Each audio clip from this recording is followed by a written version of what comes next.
कांग्रेस और इंडी गठबंधन की जितनी भी पार्टियां हैं वो आज इस बात को ध्यान से देखें कि उनके विनाश की जो प्रक्रिया है वो शुरू हो चुकी है। नारी शक्ति को अपमानित करने का एक सोची समझी चाल थी।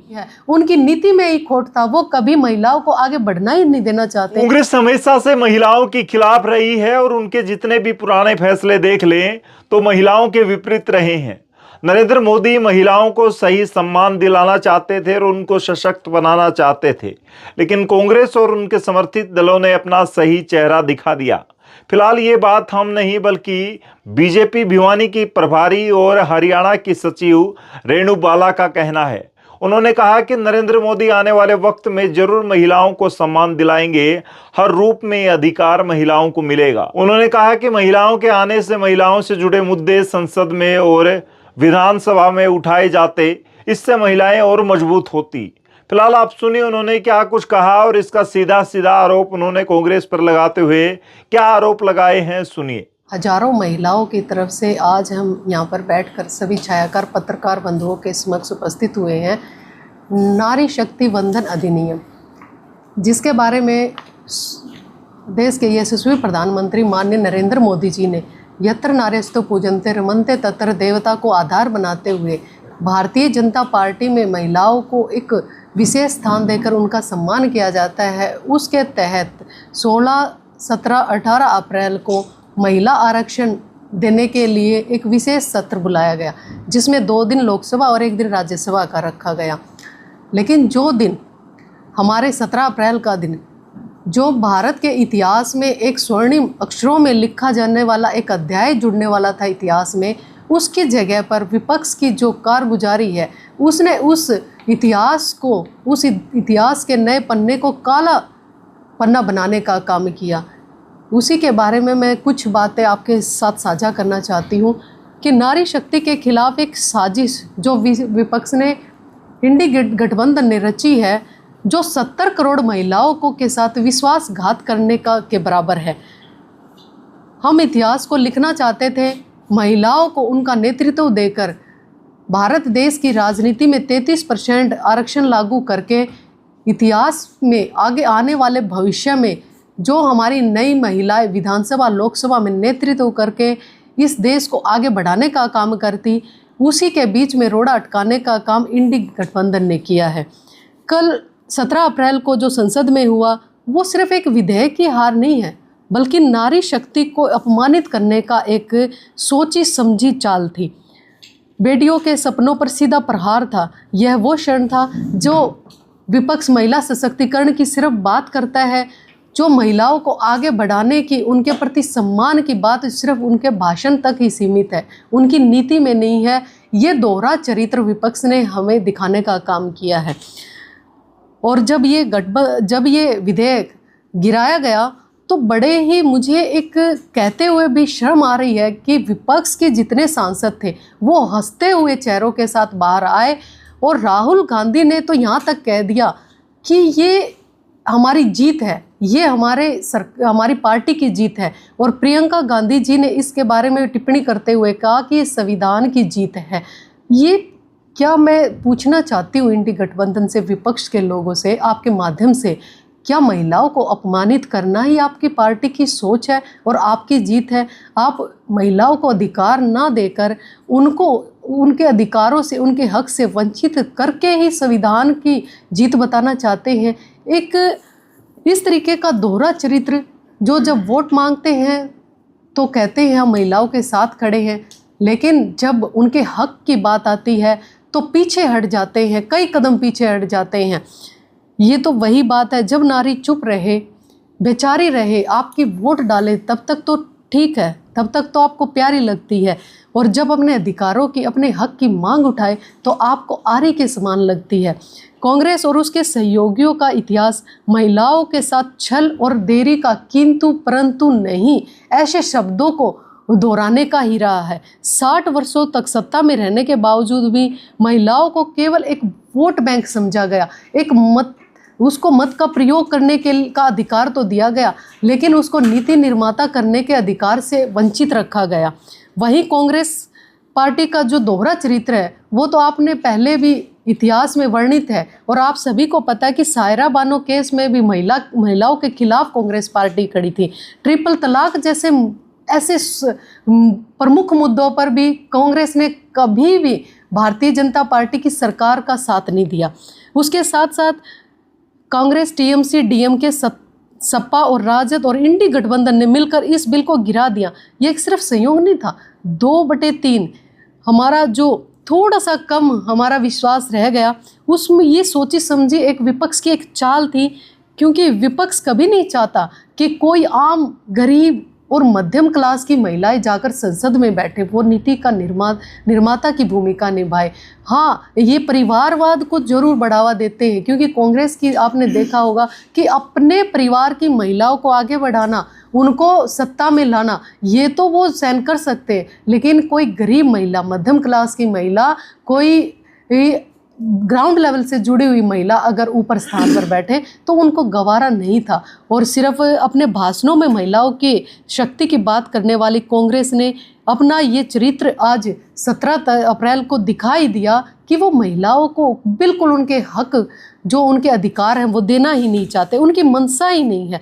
प्रधानमंत्री जी ने सभी सांसदों को हाथ जोड़कर विनम्र आग्रह भी किया कि ये बात सिर्फ एक सत्ता और विपक्ष की नहीं है, ये बल्कि भारत देश की नारी के इतिहास में एक उनको कानून देकर उनको आगे बढ़ाने की बात है, उनको नीति निर्माता बनाने की बात है। लेकिन किसी भी विपक्ष के सांसद ने उनका सहयोग नहीं किया। हमारे गृह मंत्री जी ने जो भी विपक्ष ने सवाल उठाए, उनके ऊपर भी उन्होंने ये भी कहा कि 1 घंटे का समय दीजिए, आपके अनुसार जैसा आप चाहते हैं वही संशोधित बिल हम पेश करेंगे। लेकिन उसके ऊपर भी विपक्ष का कोई भी तर्क या कोई बात सामने नहीं आई, क्योंकि उनकी मंशा ही नहीं है, उनकी नीति ही नहीं है, उनकी नीति में ही खोट था। वो कभी महिलाओं को आगे बढ़ना ही नहीं देना चाहते।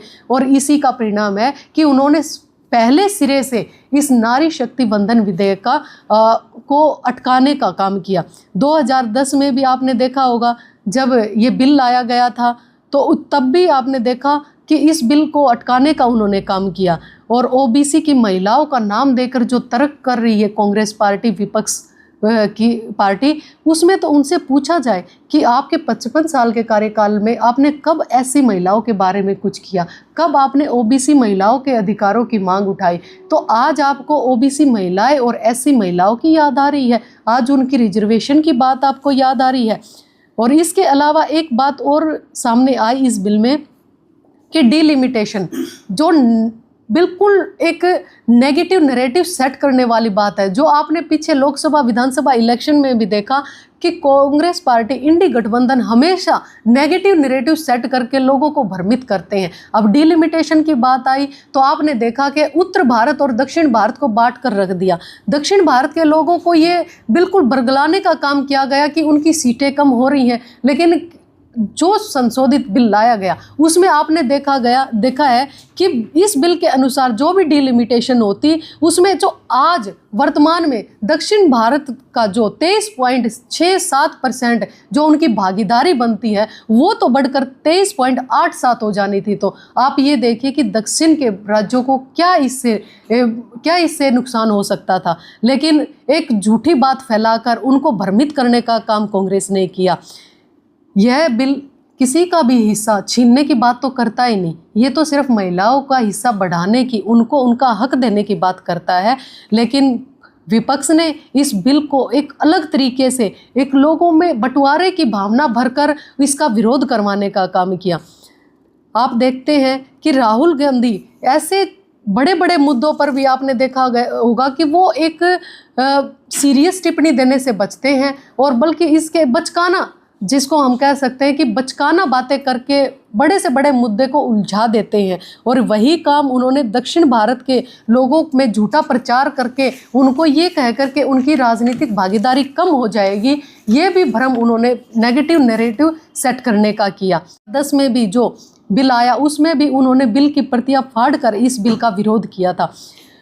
यह सिर्फ एक राजनीतिक निर्णय ही नहीं था, बल्कि एक आप समझ सकते हैं कि भारत देश को आगे बढ़ाने का एक बात थी, जो 2047 में भारत देश को एक विश्व गुरु बनाने की हम बात करते हैं तो उसमें महिलाओं की भागीदारी क्यों न हो।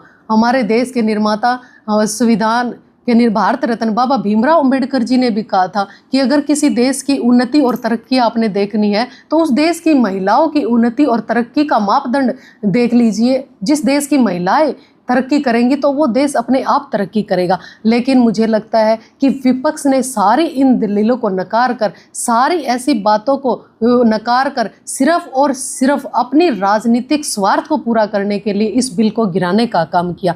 देश की महिलाएं ये पूरा घटनाक्रम देख रही थी और ऐसी बात नहीं है उनको जानकारी नहीं है। आज देश की महिला 2014 के बाद जिस तरीके से देश के यशस्वी प्रधानमंत्री नरेंद्र मोदी जी ने देश की महिलाओं को आगे बढ़ाने का काम किया है, आज महिलाएं जागरूक हो चुकी हैं और वो बिल्कुल लोकसभा के उस सत्र को बिल्कुल ध्यान से देख रही थी जिस समय पर सांसद इसके खिलाफ बोल रहे थे। तो मैं आपके माध्यम से सभी विपक्ष के सभी दलों को ये बताना चाहती हूँ कि आप ये ना सोचें कि ये महिलाएं कमज़ोर हैं और ये कुछ नहीं करेंगी। इनको आज ये स्पष्ट हो गया है कि कौन महिलाओं के अधिकारों के पक्ष में है और कौन विपक्ष में है। और 2029 का लोकसभा चुनाव हो या विधानसभा चुनाव, इस मुद्दे को वो भूलेंगे नहीं। और जब आप उनके सामने जाएंगे, जब हाथ जोड़कर आप उनके पास वोट की अपील करेंगे, तब भी वो महिलाएं अपने इस अपमान को भूलेंगी नहीं और अपने इस अपमान का बदला लेने का काम करेंगी। आज आपने देखा कि विपक्ष सिर्फ बिल गिराने की बात को लेकर तरह तरह की अटकलें लगाए जा रहे हैं कि प्री सीमन की बात कहते हैं, कभी जनगणना की बात कहते हैं। लेकिन आंकड़ों के अनुसार देखा जाए तो इस आधी आबादी को 140 करोड़ 70 करोड़ महिलाओं को के जो अधिकार छीनने की जो बात विपक्ष ने की है वो कहाँ महिलाओं के पक्ष में है। और इसके साथ साथ मैं आपको ये भी बताना चाहूँगी कि जिस तर्क के साथ वो कहते हैं कि ये समय, क्योंकि ये क्वेश्चन आप भी पूछेंगे कि यही समय क्यों। एक भारत देश एक ऐसा देश है जहाँ पर सभी राज्यों में समय समय पर इलेक्शन होते रहते हैं। कोई भी वर्ष ऐसा नहीं होता जिसमें किसी राज्य के इलेक्शन ना हो। तो कौन सा समय उपयुक्त हम मानकर इस बिल को पास लाने का इंतजार करते। और इस समय से पहले भी 2 बार जब सर्वदलीय बैठक का आह्वान किया हमारी सरकार ने, तब भी बिल्कुल नए शुरू के सिरे से इसको नकार दिया गया, क्योंकि उनकी मंशा में, उनकी नीति में खोट है। वो महिलाओं पर चर्चा ही नहीं करना चाहते। उनका पूरा इंतजार करने के बाद जब प्रधानमंत्री जी ने विशेष सत्र बुलाने की बात की तो उनका पूरा चरित्र आप सबके सामने है और इस देश की महिलाओं के सामने है। मैं सिर्फ इतना ही कहकर अपनी बात ख़त्म करना चाहूँगी कि जब कहते हैं जब महिलाओं का सम्मान होता है तो देवता निवास करते हैं और जब महिलाओं का अपमान होता है तो वो विनाश को आमंत्रित करते हैं। तो जितने भी कांग्रेस और इंडी गठबंधन की जितनी भी पार्टियां हैं वो आज इस बात को ध्यान से देखें कि उनके विनाश की जो प्रक्रिया है वो शुरू हो चुकी है, क्योंकि आपने इस आधी आबादी को सिर्फ उनके हकों से नहीं नकारा बल्कि उनको अपमानित करने का काम किया है। और इस अपमान को महिलाएं कभी नहीं बोलेंगी,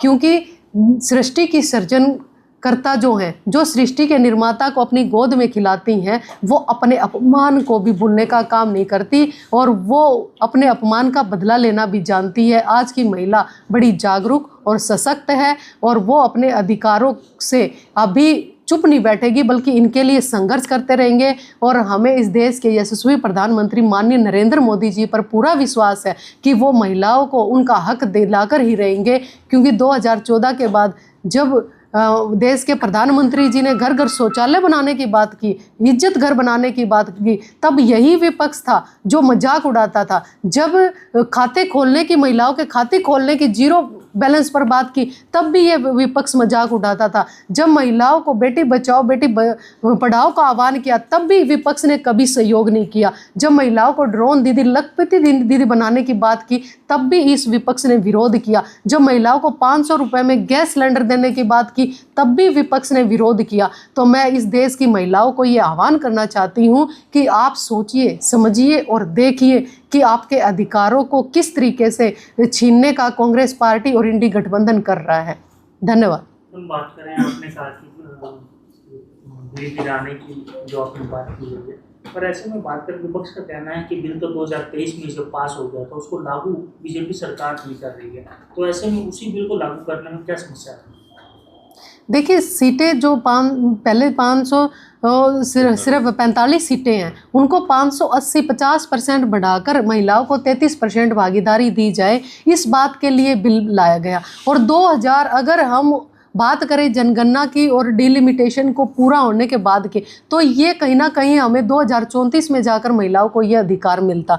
लेकिन देश के प्रधानमंत्री जी चाहते हैं कि महिलाओं को जितना जल्दी हो सके कि उनको उनका अधिकार दिया जाए, उनका सम्मान किया जाए, क्योंकि भारतीय जनता पार्टी कभी भी सत्ता के लिए, सत्ता के लालच में और अपने स्वार्थ के लिए काम नहीं करती। इस देश की माताओं बहनों को जो सम्मान देने के लिए उन्होंने संशोधित बिल पास किया, वो इसीलिए किया कि ताकि 2029 के लोकसभा और विधानसभा इलेक्शन में उनका अधिकार मिल सके। विपक्ष का कहीं ना कहीं ये भी कहना है कि जब जो करिश्मन की जो बात चल रही थी, जिस तरह से सीटें बढ़ाने की जो बात हो रही है, पर कहीं ना कहीं उसको खुल करके क्यों नहीं बिल में लिखा गया?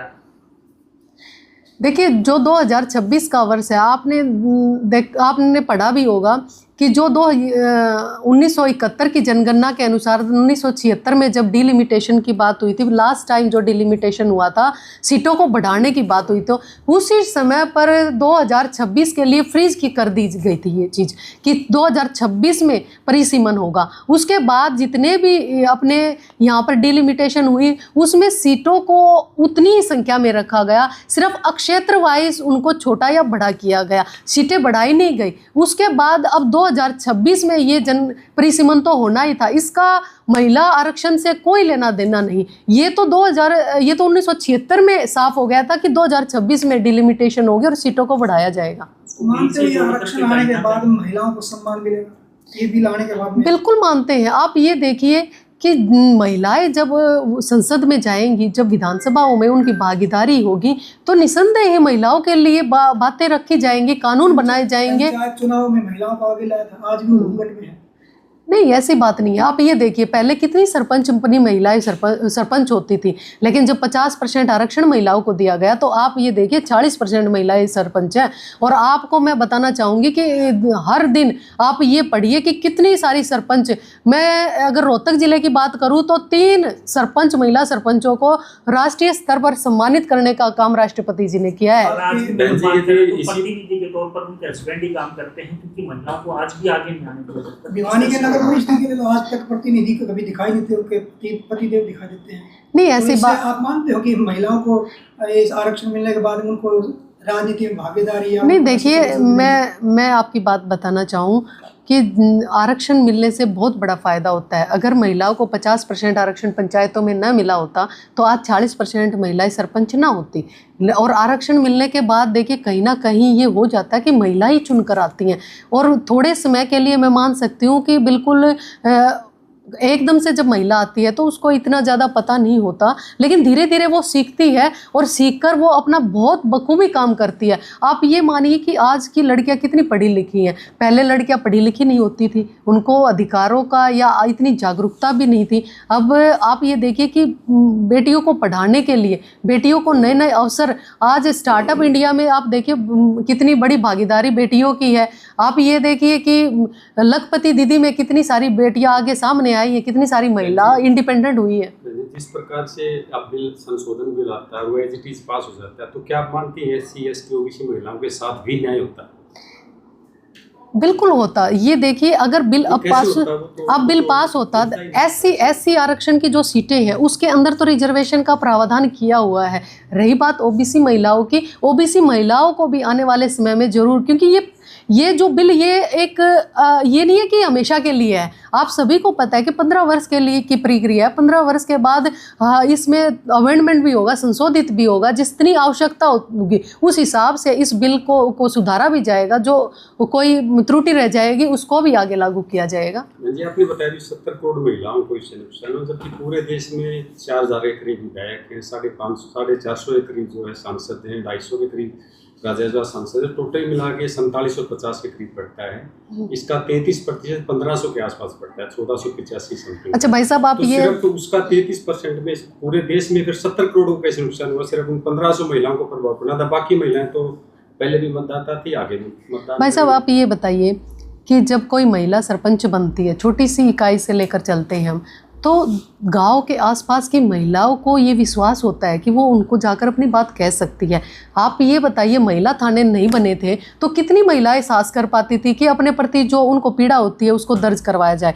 लेकिन जब से महिला थाने बने, हर जिले में बने, आज मैं कहती हूँ कि 99% अपनी महिलाएं ऐसी हैं जो उनके खिलाफ अगर छोटी सी भी कोई बात होती है तो उनमें ये साहस होता है कि जाकर वो महिला थाने में खड़ी हो जाती है, क्योंकि महिला स्टाफ मिलता है वहाँ, अपने मन की पीड़ा को वो अच्छे से बता पाती है। लेकिन जब लोकल थाने में जाती थी तो वो जाने से भी कतराती थी, गेट के अंदर प्रवेश करने से भी डरती थी। तो आप ये देखिए, महिलाओं की भागीदारी बढ़ती है तो वो एक महिला नहीं, एक महिला सांसद बनती है तो वो अपने पार्लियामेंट क्षेत्र की पूरी महिलाओं का नेतृत्व करती है। तो इसलिए मैं कह रही हूँ कि आधी आबादी को जो पूरा हक देने की बात थी वो 70 करोड़ महिलाओं के साथ नाइंसाफी हुई है। जब से महिला थाने बने हैं कि केस ज़्यादा है, तो परिवार तो काफ़ी टूट रहे थे, पहले इतनी नौकरी नहीं आती, अब परिवार ज़्यादा टूट रहे हैं। तो इसके पीछे कहीं ना कहीं महिला थाने का कारण माना जा रहा है। एक रिपोर्ट आई है।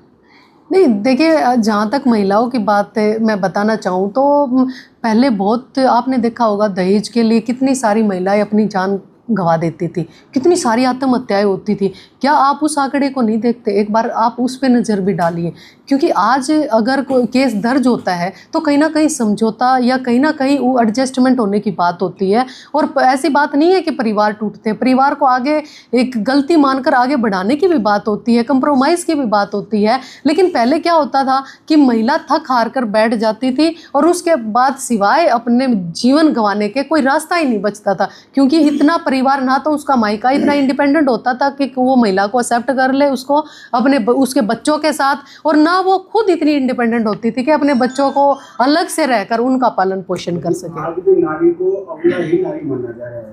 अगर कोई इल्जाम है, अगर लड़की की बात करें तो उसको परिवार के एक सदस्य को उसको साथ जाना पड़ता है। आज भी वो स्वतंत्रता नहीं है जो होनी चाहिए। देखिए, हम ये नहीं कह रहे कि बिल्कुल 100% काम हो चुका। आप ये देखिए 2014 से पहले का आंकड़ा उठा कर देखिए, आप अपना सेक्स रेशो हरियाणा का क्या था, क्या उसमें बढ़ोतरी नहीं आई? और आप ये देखिए पढ़ाई एजुकेशन की बात भी हम करें तो हरियाणा के कितने % महिलाएं, कितने % बेटियां पढ़ती थी, क्या उसमें बढ़ोतरी नहीं हुई? आप ये देखिए पहले गांव से बाहर जब लड़की जाती थी तो घर वाले मना कर देते थे, भाई नहीं बस 10 तक पढ़ो, 12 तक पढ़ो। और हमारे हरियाणा में तो आप भी हरियाणा में गांव से ही बिलोंग करते हो, तो आपने देखा होगा कि माँ बाप जब भी बेटी को गांव से बाहर जाने की बात होती तो स्टॉप कर दिया जाता था, उसके पास कोई रास्ता ही नहीं होता था। आज हर 15 किलोमीटर से 20 किलोमीटर के बीच में आपको महिलाओं का कॉलेज मिल जाएगा। तो कितनी सारी बेटियां आज +2 को तो बिल्कुल आधार शिक्षा मानने लगे। हर लड़की आपको ग्रेजुएट और पोस्ट ग्रेजुएट मिलेगी। वो इसी का परिणाम है कि हर 15-20 किलोमीटर पर महिला कॉलेज खुले हुए हैं। विपक्षी दल कहते हैं कि 543 महिलाओं के साथ इस प्रकार सीटों के साथ 2023 में पास कर दिया था। यदि उसी रूप में रहता तो कोई दिक्कत नहीं थी। अब ये 850 के लगभग सीटें बढ़ाते हैं, तो ये महिला आरक्षण बिल ना होकर के ये परिसीमन बिल कहलाता है, ऐसा वो उनका कहना। क्या बताएंगे आप? पत्रकार बंधु, मैं स्पष्ट करना चाहूँगी कि जो विपक्ष की जो नीति है ना, वो सिर्फ किंतु परंतु और अटकाने की है। आप ये देखिए कि जब 580 सीटें हो रही हैं और उसमें महिलाओं को 33% दिया जा रहा है, तब उनको इतना दुख हो रहा है। तब वो किसी ना किसी चीज़ का सहारा लेकर, डिलिमिटेशन का, जनगणना का सहारा लेकर इसको ठुकराने की बात कर रहे हैं। तो 545 में कहाँ वो महिलाओं को हक देने की बात करते, फिर तो उनकी खुद की जो जगह है वो भी छिन जाती। तो ये सिर्फ और सिर्फ है ना एक अटकाने की बात है। और ये बात मैं बिल्कुल आपके माध्यम से स्पष्ट तौर पर कहना चाहती हूँ कि कितना भी नैरेटिव सेट करे कांग्रेस या इंडी गठबंधन, लेकिन महिलाएं, आज की बेटियां आज इस बात से वाकिफ हैं कि सही में कोई मंशा विपक्ष की ये नहीं थी कि महिलाओं को अधिकार देने की बात थी, महिलाओं के अधिकार को छीनने की। और ये मैंने पहले भी आपको बताया अपने वक्तव्य में, मेरा सायरा बानो के केस में क्या हुआ था, ट्रिपल तलाक के केस में क्या हुआ था, क्या वहाँ पर किसी को विपक्ष को क्यों आपत्ति हुई? वहाँ भी महिलाओं के साथ उन्होंने दोहरा चरित्र अपनाया। और मैं एक चेतावनी देना चाहती हूँ इस बात की कि चाहे रामायण काल हो और चाहे महाभारत काल हो, जब जब नारी के अपमान की बात आई है तो नारी ने विनाश किया है और प्रलय का रूप धारण किया है। तो इसके विपक्ष तैयार हो जाए कि उनका विनाश अब शुरू हो चुका है और आने वाले लोकसभा और विधानसभा इलेक्शन में उनको परिणाम भी दिखाई देगा। विपक्ष का कहीं ना कहीं आरोप है कि आने वाले जो अन्य राज्यों में जो चुनाव चल रहे हैं उसको लेकर के कहीं ना कहीं बीजेपी एक मास्टर स्ट्रोक खेल रही है। महिला आरक्षण बिल तो एक बहाना है। माननीय प्रधानमंत्री जी ने, गृह मंत्री जी ने इतना अनुरोध किया, उन्होंने तो इतना तक कह दिया कि भाई हम आगे ही नहीं आते, हम आप ही के फ़ोटो खिंचवा के और आप ही के पक्ष में ये सारा आप ही के पक्ष में कर देंगे।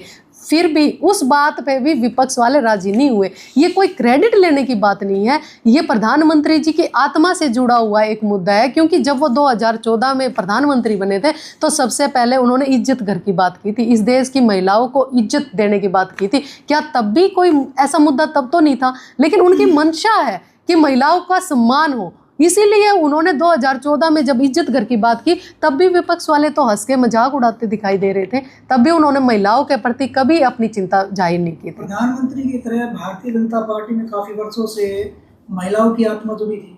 आज तक वो महिलाएं पीछे पीछे पीछे जा रही हैं। उन महिलाओं को आज तक सम्मान नहीं मिला बीजेपी में। नहीं, ऐसे नए चेहरे वो सामने आ रहे हैं। कहाँ तक आप न्याय की बात करें?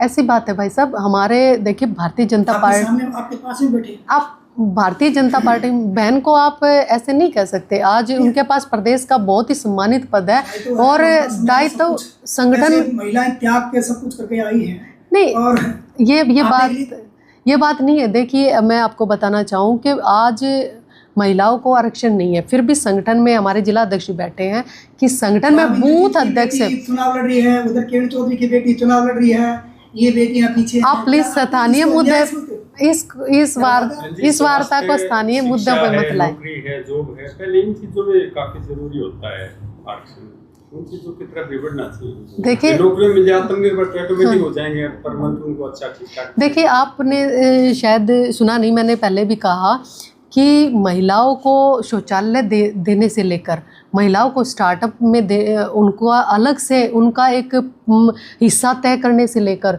और इंडिपेंडेंट बनाने के लिए उनको ड्रोन दीदी बनाना, लखपति दीदी बनाना, छोटे छोटे लोन देकर गांव की महिलाओं को भी इंडिपेंडेंट बनाना और अपने परिवार पहचान पत्र में उनको मुखिया का अधिकार देकर उनको आगे बढ़ाना। क्या ये बातें आपको ये नहीं दिखाई देता कि ये कहीं ना कहीं महिला सशक्तिकरण से जुड़ी हुई हैं? और पढ़ाई में भी आप ये देखिए, एजुकेशन पॉलिसी जो है उसमें भी महिलाओं के प्रति गरीब बच्चियों को ग्रेजुएट तक एक पैसा देने की ज़रूरत नहीं पड़ती। क्या ये कहीं ना कहीं हमारे भारत देश की सरकार और हरियाणा सरकार का ही, उनकी पॉलिसीज का ही नतीजा है कि बच्चियां पहले गरीब होने के कारण भी नहीं पढ़ पाती थी, अब तो आप ये देखिए गरीब परिवारों की बेटियां ग्रेजुएट तो फ्री में हो रही हैं और उसके बाद भी लोन की स्कीम पढ़ाई के लिए। मैं ये कहना चाहती हूँ कि कोई भी विषय ऐसा नहीं है जहाँ पर महिलाओं को आरक्षण ना देती हो ये सरकार। हर चीज में महिलाओं को आगे रखकर, बेटियों को आगे रखकर उनको सम्मान देने का काम किया। धन्यवाद। गृहमंत्री ने कहा कि 1 घंटे के अंदर संशोधन करके दोबारा दे दिया जाएगा, पेपर प्रिंट आउट निकाल दिए जाएंगे, पर क्या नहीं लगता कि आजकल डिजिटल युग में जब सबके पास, सभी सांसदों के पास उनकी स्क्रीन है, LED स्क्रीन से देखिए, आप संशोधन कर दिया जाता तो शायद महिलाओं को आरक्षण मिल सकता। आपने कमी तो बीजेपी की नहीं, आपने ये देखा होगा कि जब वहाँ पे आपने लाइव भी देखा होगा, चर्चा हो रही थी सत्र में, तो उन्होंने ये कहा कि आप इंतज़ार कीजिए 1 घंटा में, जैसा आप चाहते हैं, जो आपको कमियां दिखाई दे रही हैं इस बिल को संशोधित करके दोबारा पारित करते हैं। क्या आप ये देखिए, विपक्ष के किसी भी नेता ने इसके ऊपर अपनी बात नहीं कही, अपनी सहमति नहीं जताई। आप उनकी मंशा को देखिए, क्या उनके पास इस देश की 70 करोड़ महिलाओं के सम्मान में 1 घंटा भी नहीं था? वो 1 घंटा भी समय नहीं देते। जो मतदाता आपको 5 साल के लिए सत्ता में लाती है, 5 साल के लिए आपको नेता बनाती है, उन महिलाओं के लिए आपके पास 1 घंटे का भी समय नहीं था। धन्यवाद।